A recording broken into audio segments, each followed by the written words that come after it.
Nah, 3 ya, itu kesalahan pemula itu trading tanpa plan dan mereka hanya ikut-ikutan tren dari orang. Nah, ini hal yang sangat buruk ya menurut saya. Kenapa? Karena orang itu kalau trading itu harus punya plan. Itulah mengapa ada yang namanya trading plan.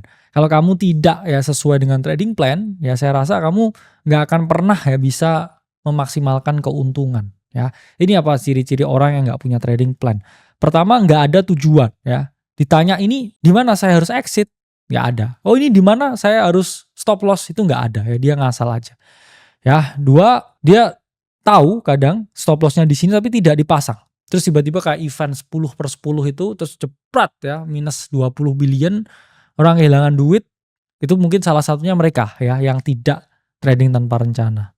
Dan selanjutnya ya, kadang orang impulsif naik asal di close, turun asal di close juga ya. Itu ciri-ciri yang buruk ya. Jadi teman-teman harus punya ya trading plan yang bagus ya. Pertama, tentuin short term ya, medium term atau long term.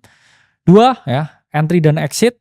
Oke, di mana entry exitnya. Selanjutnya manajemen risiko, risk per trade-nya berapa per trade? 1% atau 2%. Dan terakhir, journaling dan juga evaluasi.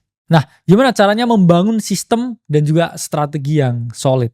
Oke, karena banyak sekali trader pemula ini yang tidak ya mengikuti hal ini sehingga mereka itu terjebak dalam kesalahan yang cukup fatal. Oke, pertama ya kamu harus pakai risk management yang ketat. Ya, kalau udah oke ini 1-2% per trade, modal kamu hanya 10 juta.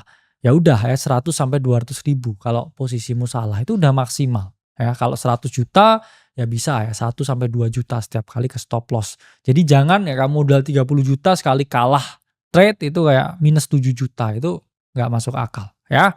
Dan jangan mengeluh kalau kamu kehilangan ya amount yang besar dari portofolio kamu ketika kamu menerapkan hal tersebut.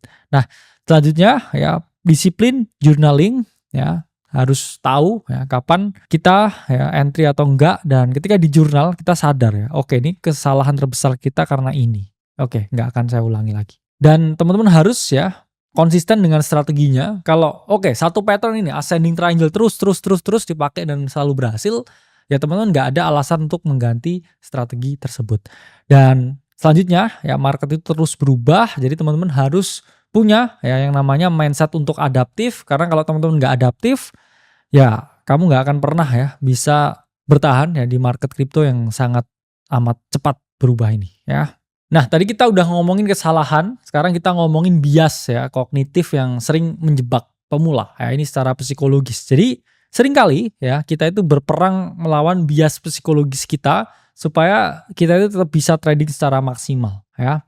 Dan pertama ya, bias itu adalah confirmation bias. Kalau misalkan kamu bullish ya, kamu nggak mau dengar berita yang bearish.